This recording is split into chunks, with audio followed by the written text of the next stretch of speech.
everyone and welcome to another podcast episode on M&D Fantasy. I'm Duncan and with me, of course, is Momo. Hello everybody, we wanna, before we start with these chapters, to talk about you guys. About how we are grateful and surprised by your acceptance and constant support. Yes, I just want to say thank you to everybody who is liking our videos. Thank you to everybody who subscribed. Thank you to everybody who even watched our videos, listened to our podcast, download our MP3 files. Every single one of you, really, thank you guys. And you are, you make us motivated to continue this. If somebody told me that we would have so many people, so many good comments 2 months ago when we started, I wouldn't believe it. Yes, I really didn't expect in my wildest dreams that, after I think 10 or 11 episodes, I'm not sure exactly how many, that we will have almost 200 subs. If somebody said to me, I would say, you are lying. I would say you are crazy, man. Yes. So really, guys, thank you. We had some other project in past, and we kinda enjoyed that too, but we didn't have support.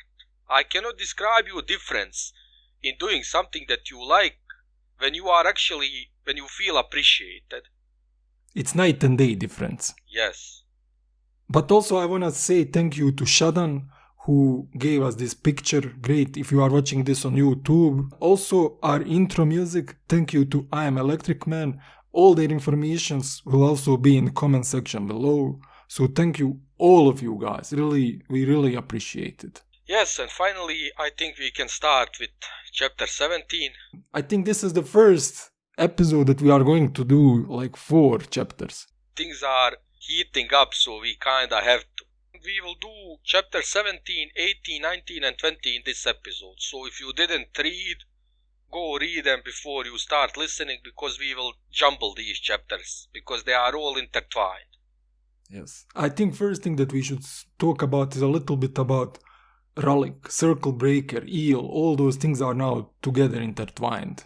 Here Rellick meets somebody and we don't know exactly who that is, but we can guess very easily that this is Circle Breaker. That same agent that is working for Eel. Basically, Rellick knows that Lady Simtal and Turban Or are working together and they are making move. And they hired clan leader of Rellick, Ocelot, to kill Cole.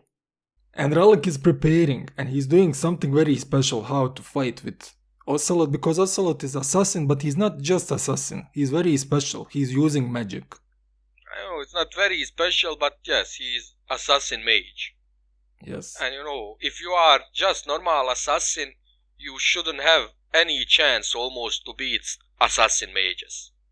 Yes. And so Rellick is having something that Baruch gave him in past from some mission, some red dust. He doesn't know what it is, but everybody pretty much can guess what this red dust represents. Yes, it's Otataral. Yes, probably. And he's applying it everywhere around him, on his face, under his skin, all around. He don't even know how it works. He's just winging it. But anyway, they have skirmish, and first thing he tries to kill him with some arrow, and this arrow doesn't work on Rellick at all. So it was magical arrow. So we now know that this red dust is Otataral. You know what I really like about this fight? Because What? it was very realistic. They were, first, Ocelot tried to bite him. It's life and death situation. There is no honor here. You Yes, they try are stabbing anything each other. yes, first, but at one point Ocelot tried to stab him, and Rellick kicked him in the balls. Also, he's pulling his braid. Yes, also that I really liked how Steven Erikson doesn't play with stupid idea of honor in life and death situation.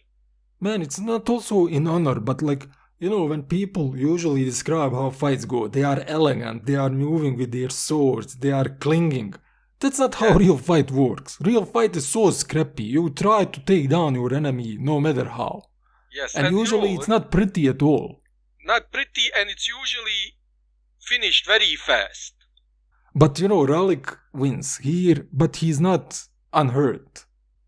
But I think now we can go a little bit with conversation between Baruch and Anomander. And whenever they have a conversation, something is revealed. Something interesting. Will you go again about the eyes for God? No, I have abandoned the I theory. I cannot keep up praise with it the anymore. God! Praise the God! Yes! I really hated that angle. I really hated it so much, but you were so passionate about it. Man, I'm still kinda trying to keep it up for myself, but I simply cannot write it down every time he changes eye. There are simply too many of them. I don't think that there is anything there. Just his eyes are changing and that's about it. Maybe, it's possibly. But I don't know if you wanna say something about this conversation.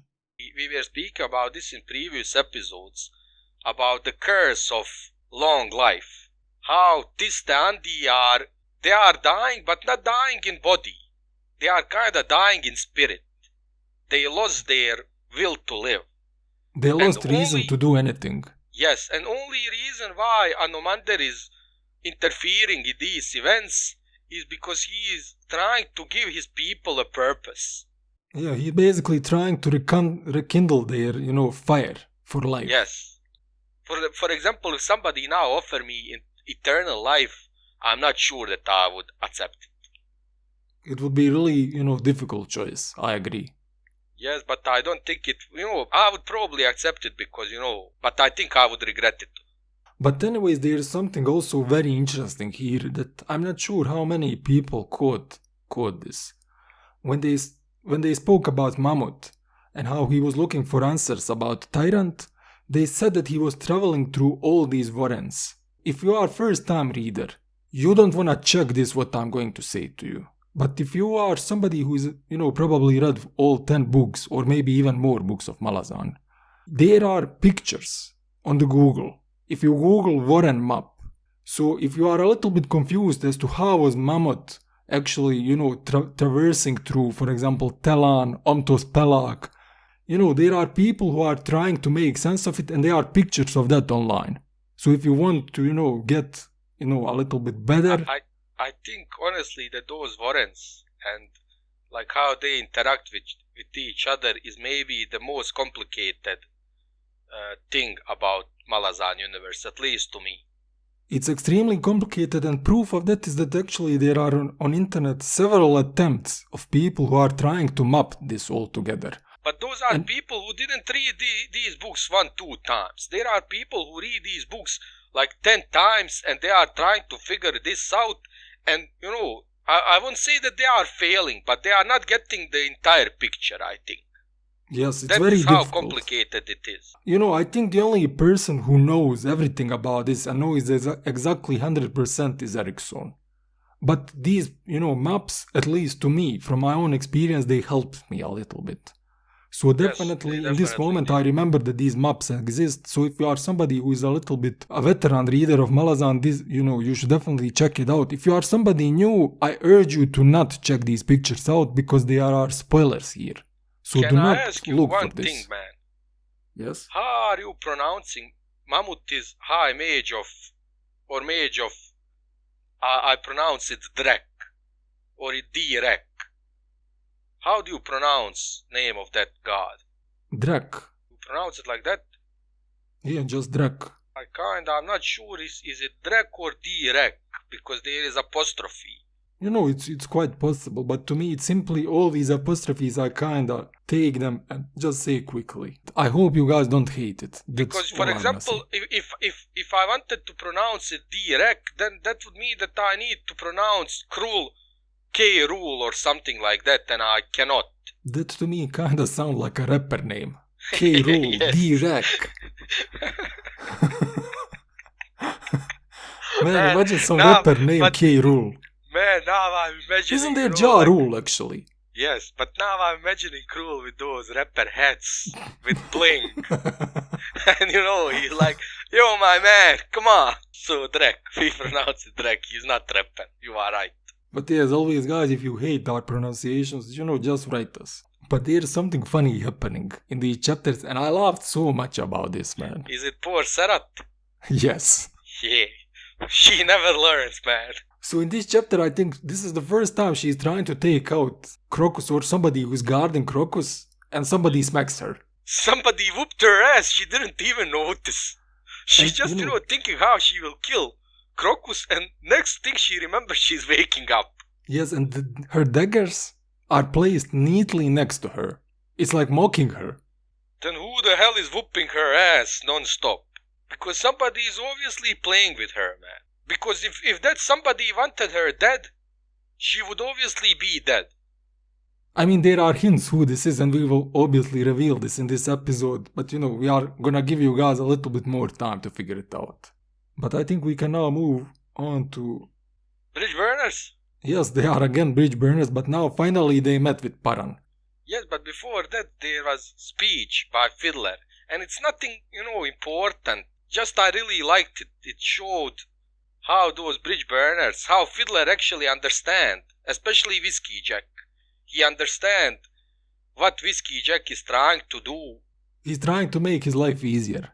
Yes, and by doing that, he's taking humanity from those people who died and, just trying to paint them as a number. But in doing so, he kinda is losing his own humanity a little bit. And Fiddler understand that. He has those street smarts, man. Yes, and I also like how Whiskey Jack, he know that Fiddler is right. And he even acknowledged it, but he acknowledged it in his own way, like, stop flapping your mouth and, prepare. Get to work. Yes. But yeah, I think we can continue with Cole is basically injured, he's dying. His injury, he was traveling with Paran, and he's brought into Phoenixin. And they bring the healer, Mallet. Mallet is really a good healer. He saved lives of Cole. Is it really a surprise that, he is very good healer? He's a bridge burner. Every one of them is insanely competent at what their job is. So it shouldn't be a surprise to you that Mallet is one of the rare healers probably who could save Cole's life at this point. But here also another thing is revealed. This surprised me when I was reading first time. They communicated with Dujek. Oh yes, with that artifact, Change Shamala artifact. Yes, and usually you guys, can imagine in fantasy world, if you wanna communicate in long distance, you either need some kind of magic, like for example Warrens, but that's also not very reliable, as we already know. Warrens are kinda dangerous, you need mages. Apparently, man, these Kachin Chamale were very good at making cell phones. I heard that Steve Jobs was Kachin Chamale. Kachin. That was lame joke. That was such a lame joke. It's so lame that it's fucking hilarious. I could change. Come on. I'm sorry, guys, for this joke in Duncan's name. But you know what was also, man, funny to me? If you think about this, through this entire book, we are finding out what this plan of Whiskey Jack and Dujek is. And that plan is like 5 times we are thinking so far, oh, so that is their plan. And then after a couple of chapters, you realize that, Whiskey Jack and Dujek, they have some other plan. They are just, like lying. Yes. And this is, I think, 5th time that this happened. But I think this is finally their plan. They are basically forced. Is it the dealing with Panion Seer in the south? Yes. Without much spoiling guys in the future, because these are events that are going to happen in the book 3. Yes. But basically all of this was planned, beforehand. Yes. They were making some adjustment in the way, but this was the basic plan from the very beginning. Yes. But there's something important that I want to mention, and this is probably, if you are new, you are not going to understand this. Someone was making sure that Janabakan campaign would end in disaster. Oh, yes. So try to think a little bit about this. If you are a veteran fan, you can probably connect what this means. But to me, this is just amazing how Erikson was even in this book. He knew so much down in the future. No, we can move, I think now, Tool and Lorne. They enter the burrow. They mention something. There is an item. They are calling it finest or finest, but I hope it's finest. It's finest. And yes. this name will be mentioned a couple of times in future too. It's like in that object is stored Jaghut Tyrant power. So just try to think about these guys a little bit. He was so powerful that they had to seal large portion of his power somewhere, which is apparently an acorn.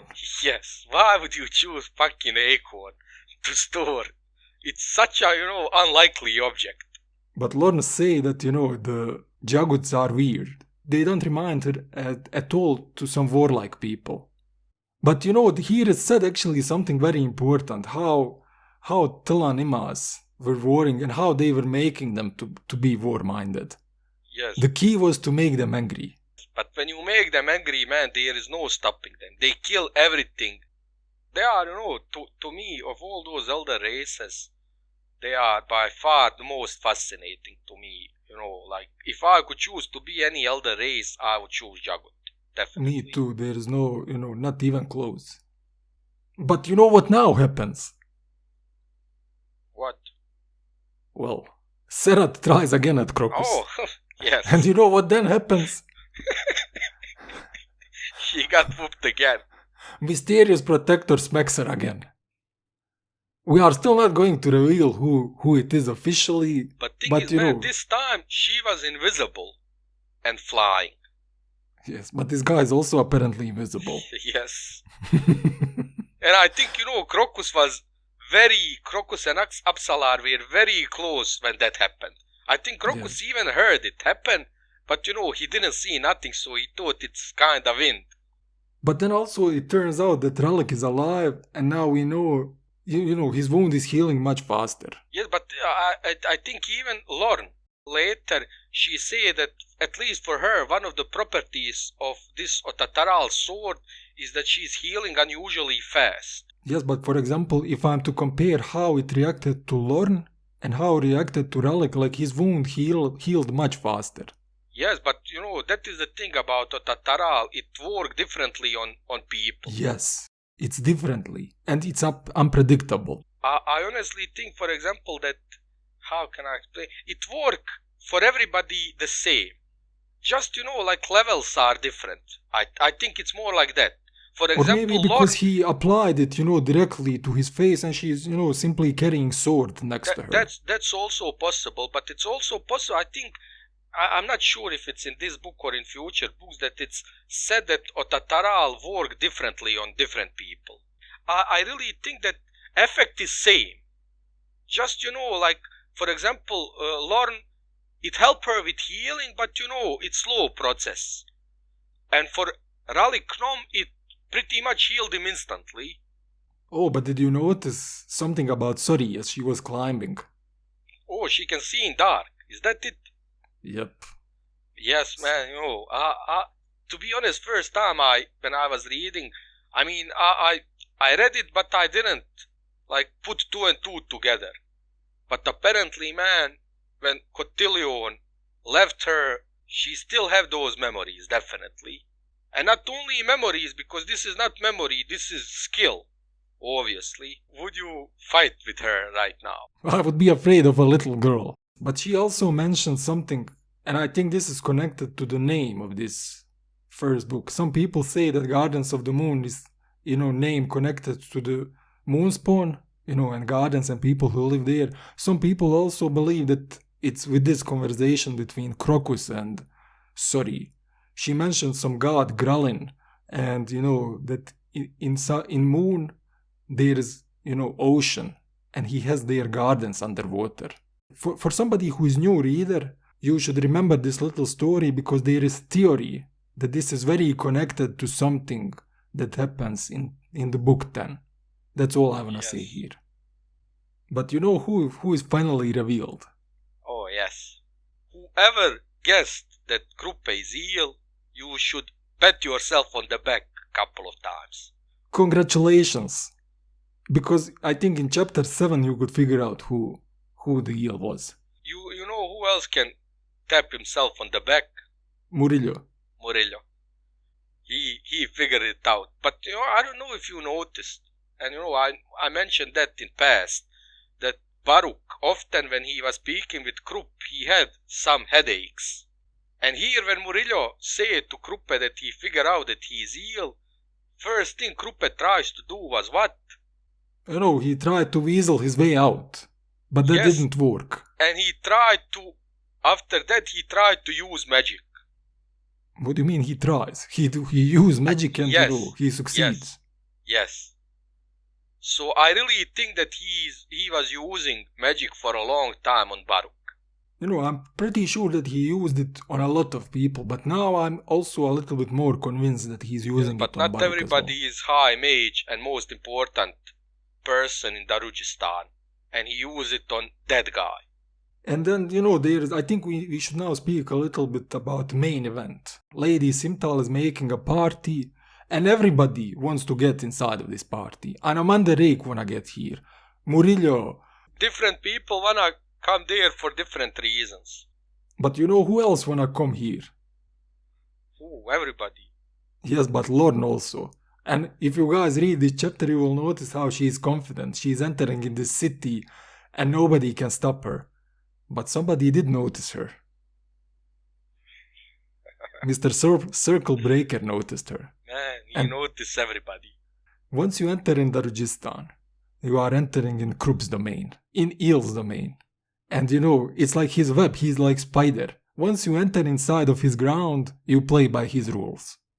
But man, this Circle Breaker, everybody think that Kruppe have like, I don't know, not Kruppe Eel, that he have like huge network of spies. And instead of huge network of spies, there is Circle Breaker. This guy is... I wonder who played this guy in Dungeons and Dragons game that they played. I don't know, but that guy have stealth level 100. But there's another crazy happen here. Fiddler is playing cards with deck of dragons. Yes, but this is, you know, I think it's even mentioned in this book, and it will certainly be mentioned in future books, that Fiddler and Hedge, they have their own crazy game of deck of dragons, where Fiddler is basically inventing rules as they are playing. And they never lose, Fiddler and Hedge. They just, you know, make money here.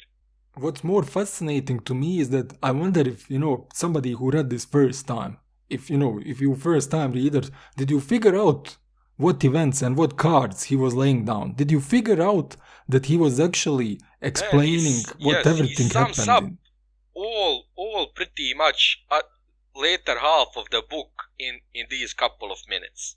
So this game that they call it, it's not really a game.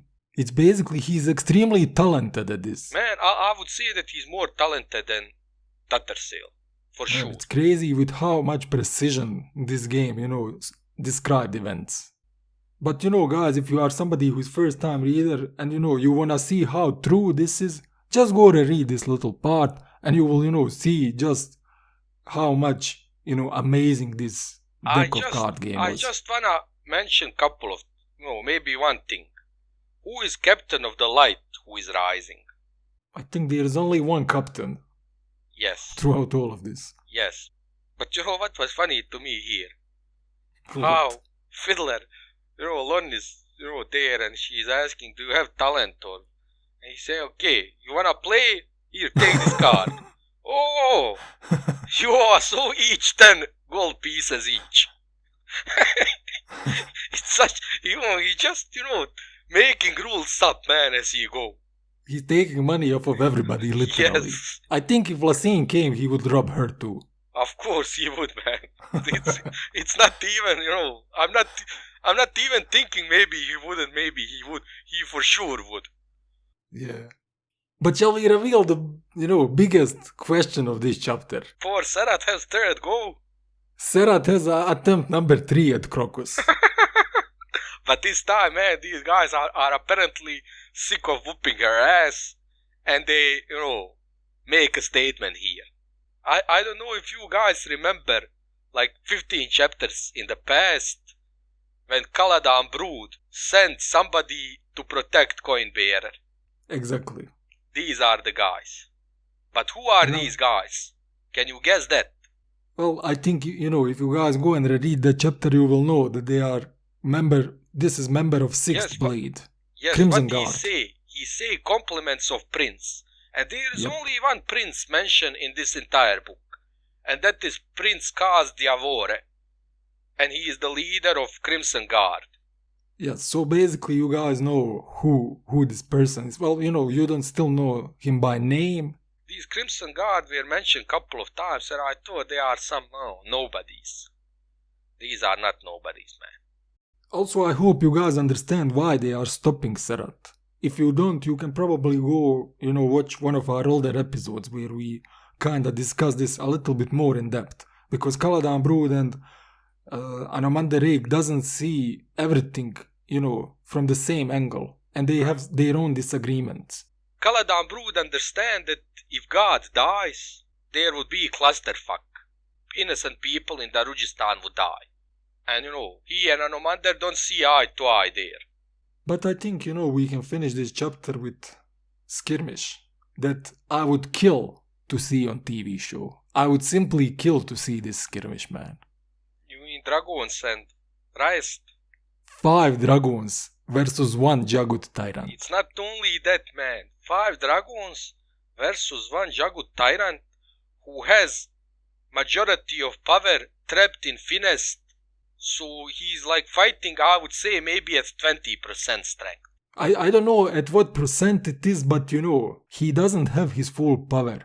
And he's whooping 5 dragons' ass. And one of those, 4 of those dragons are, dragons. But one of those dragons, Silana, she's the elder dragon, I think. She is the true dragon. Yes, Ellen.